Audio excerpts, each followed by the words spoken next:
আপনারা যুবসাথী প্রকল্পের জন্য আবেদন ফর্ম জমা করে দিয়েছেন বা দিতে চলেছেন, কিন্তু আপনারা জানেন কি আপনার ব্যাঙ্ক অ্যাকাউন্ট ডিবিটি আধারে লিঙ্ক করা আছে কিনা? যদি ডিবিটি আধারে লিঙ্ক না থাকে তাহলে কিন্তু সরকারের সুবিধা বা সরকারি প্রকল্পের টাকা, সেই বেনিফিটগুলো কিন্তু পেতে অনেক সমস্যা হয়ে থাকে। তো আপনারা কিন্তু যুবসাথী প্রকল্পের টাকা কিন্তু আপনাদের ব্যাঙ্ক অ্যাকাউন্টে ঢুকবে না যদি আপনাদের ডিবিটি লিঙ্ক না করা থাকে। আমি যে ব্যক্তির স্ট্যাটাস এখন আপনাদেরকে দেখাচ্ছি, আপনারা একবার দেখে নিন। দেখুন এখানে ম্যাপিং স্ট্যাটাসে এনাবেল ফর ডিবিটি, তো এই ব্যক্তির কিন্তু ব্যাঙ্ক অ্যাকাউন্ট ডিবিটি করা আছে। এখানে আপনারা ব্যাংকের নাম দেখতে পাচ্ছেন, সেন্ট্রাল ব্যাংক অফ ইন্ডিয়া। তো আপনারা কিভাবে চেক করবেন অনলাইনের মাধ্যমে যে আপনাদের ব্যাংক ডিবিটি করা আছে কিনা? আর যদি না করা থাকে তাহলে কিভাবে ডিবিটি করবেন মাত্র 3 থেকে 4 মিনিটের মধ্যেই। তো এই ভিডিওতে আমি আপনাদেরকে দেখিয়ে দেবো, তাই আপনাদেরকে বলবো ভিডিওটি কোনো রকম স্কিপ না করে সম্পূর্ণ দেখবেন। এবং আমার ইউটিউব চ্যানেলটিকে এখনো সাবস্ক্রাইব না করে থাকলে ভিডিওটিতে একটি লাইক করে ইউটিউব চ্যানেলটিকে সাবস্ক্রাইব করে রেখে দিবেন। তো দেখুন ডিবিটি লিঙ্ক আছে কিনা সেটা চেক করার জন্য আপনারা গুগলে গিয়ে সার্চ করবেন এনপিসিআই। সার্চ করলেই সবার প্রথমেই national payment corporation of India আপনারা ওয়েবসাইটটি পেয়ে যাবেন। এখানে ক্লিক করলে আপনাদের সামনে কিন্তু এরকম ধরনের ইন্টারফেস চলে আসবে। আপনারা এখানে কাস্টমার একটা অপশন দেখতে পাচ্ছেন, এখানে ক্লিক করলেই দেখতে পারবেন ভারত আধার সিডিং এনাবেলার। তো আপনারা এই অপশনটিতে ক্লিক করে দেবেন। এখানে ক্লিক করলেই কিন্তু আপনাদের সামনে নতুন একটি পেজ ওপেন হয়ে আসবে। আপনারা স্ক্রিনে দেখতেই পাচ্ছেন, একটু সময় লাগবে। এখানে দেখতেই পাচ্ছেন নতুন কিন্তু একটি পেজ ওপেন হয়ে চলে এসেছে। তো আপনাদের ব্যাংক অ্যাকাউন্ট ডিবিটি লিঙ্ক করা আছে কিনা সেটা দেখার জন্য এখানে যাবেন, আপনারা আধার ম্যাপ স্ট্যাটাস এই অপশনটিতে আপনারা ক্লিক করে দেবেন। এখানে ক্লিক করলেই দেখুন আপনাদেরকে কিন্তু এখানে আধার নাম্বারটা দিতে হবে। তো আপনারা এখানে আধার নাম্বারটা দিয়ে দিবেন। আমি আপনাদেরকে আধার কার্ড নাম্বারটা দিয়ে আপনাদেরকে দেখিয়ে দিচ্ছি। তো আধার নাম্বার দেওয়ার পরে আপনারা দেখতেই পাচ্ছেন এখানে যে ক্যাপচাটা চলে আসবে, সেই ক্যাপচাটা কিন্তু আপনাদেরকে ফিল আপ করে দিতে হবে এখানে। তারপরে চেক স্ট্যাটাসের অপশনে ক্লিক করলে আপনাদের রেজিস্টার মোবাইল নাম্বারে ওটিপি চলে আসবে, সেই ওটিপিটা কিন্তু সঠিকভাবে এখানে দিতে হবে। তো আমি আপনাদেরকে ওটিপি দিয়ে দেখিয়ে দিচ্ছি। তো ওটিপি দেওয়ার পরে আপনারা দেখতেই পাচ্ছেন কনফার্ম অপশনে এখানে ক্লিক করলে কিন্তু আপনাদের সামনে স্ট্যাটাসটা ওপেন হয়ে আসবে। আর এখানে আপনারা দেখতেই পাচ্ছেন আপনাদের ব্যাংকের নাম দেখাবে। তারপরে দেখুন এখানে ম্যাপিং স্ট্যাটাসের জায়গায় এনাবেল ফর ডিবিটি। তো এই ব্যক্তির কিন্তু ডিবিটি কিন্তু এনাবেল করা আছে, আপনারা দেখতেই পাচ্ছেন ব্যাংকের নাম এখানে দেখাচ্ছে। আর ম্যাপিং স্ট্যাটাসে এনাবেল ফর ডিবিটি কিন্তু আপনারা এখানে দেখতে পাচ্ছেন। যদি আপনাদের ডিবিটি এনাবেল না থাকে তাহলে সেক্ষেত্রে কিন্তু এখানে অন্য কিছু দেখাবে। এখানে দেখুন ম্যাপিং স্ট্যাটাসে এনাবেল ফর ডিবিটি দেখাচ্ছে।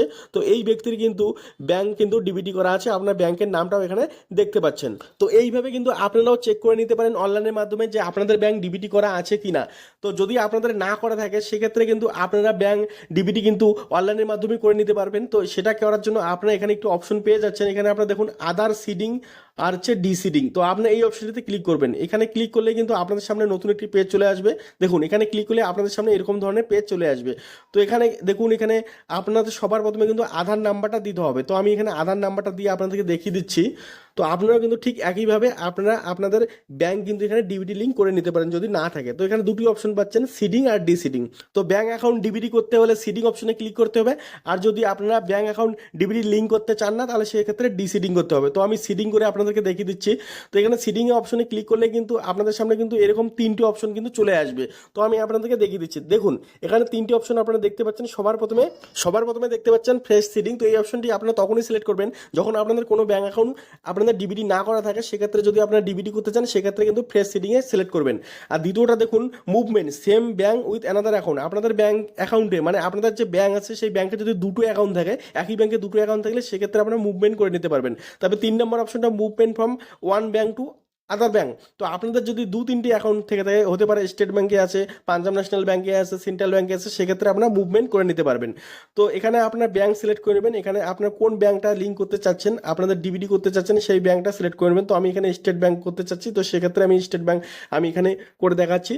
এখানে আপনাদের ব্যাংক অ্যাকাউন্ট নাম্বারটা দিতে হবে, যে ব্যাংক অ্যাকাউন্টে আপনারা ডিবিটি লিঙ্ক করতে চাচ্ছেন সেই ব্যাংক অ্যাকাউন্টটা আপনারা এখানে দিয়ে দিবেন। এরপরে রাইট সাইডে আপনারা দেখতে পাচ্ছেন কনফার্ম অ্যাকাউন্ট নাম্বার। তো এখানে কিন্তু আবার আপনাদেরকে ব্যাংক অ্যাকাউন্ট নাম্বারটা দিতে হবে কনফার্ম করার জন্য। তো এখানে আপনার ব্যাংক অ্যাকাউন্ট নাম্বারটা দিয়ে দিবেন। আমি এখানে হাইড করে রেখেছি। তো এখানে দেখতেই পাচ্ছেন আপনার সঠিকভাবে ব্যাংক অ্যাকাউন্ট দেওয়ার পরে আপনারা নিচে একটি অপশন দেখতে পাচ্ছেন, এখানে বক্স একটি দেখতে পাচ্ছেন। এই বক্সে কিন্তু আপনাদেরকে এখানে টিক করে দিতে হবে। তারপরে নিচে একটি ক্যাপচা দেখতে পাচ্ছেন, সেই ক্যাপচাটা এখানে সঠিকভাবে ফিল আপ করে দেবেন। এখানে সঠিকভাবে ক্যাপচা ফিল আপ করার পরে নিচে আরেকটি অপশন দেখতে পাচ্ছেন সাবমিট। তো এখানে সাবমিট অপশনে ক্লিক করলে আপনাদের সামনে এরকম একটা টার্ম অ্যান্ড কন্ডিশন আসবে, আপনারা চাইলে পড়ে নিতে পারেন। করার পরে এগ্রি অ্যান্ড কন্টিনিউ এখানে ক্লিক করলে কিন্তু আপনাদের ব্যাংক অ্যাকাউন্টে কিন্তু ডিবিটি লিঙ্ক হয়ে যাবে। তো এখানে আমি করছি না, যেহেতু আমার ব্যাঙ্ক অ্যাকাউন্ট অলরেডি এখানে ডিবিটি লিঙ্ক করা আছে, সেজন্য কিন্তু আমি এখানে ক্লিক করছি না। তো আপনারা এটা করে নেবেন, তাহলে কিন্তু আপনাদের ব্যাঙ্ক অ্যাকাউন্ট ডিবিটি লিঙ্ক হয়ে যাবে। তারপরে আপনারা স্ট্যাটাস চেক করে আপনারা দেখে নিতে পারবেন। তো এইভাবেই কিন্তু আপনারা ডিবিটি লিঙ্ক করে নিতে পারবেন। সবার প্রথমে আপনারা স্ট্যাটাস চেক করে দেখবেন যে আপনাদের ডিবিটি লিঙ্ক করা আছে কিনা। যদি না করা থাকে সেক্ষেত্রে আপনাদের ডিবিটি করে নিতে হবে। তো আপনারা এইভাবেই আপনারা ডিবিটি করে নিতে পারবেন অনলাইনের মাধ্যমে। তো বন্ধুরা, ভিডিওটি আপনাদের কেমন লাগলো? যদি ভালো লেগে থাকে অবশ্যই কিন্তু ভিডিওটিতে একটি লাইক করে আমার ইউটিউব চ্যানেলটিকে সাবস্ক্রাইব না করে থাকলে চ্যানেলটিকে সাবস্ক্রাইব করে রেখে দেবেন। এরপরে দেখা হবে আবার পরবর্তী ভিডিওতে। ধন্যবাদ।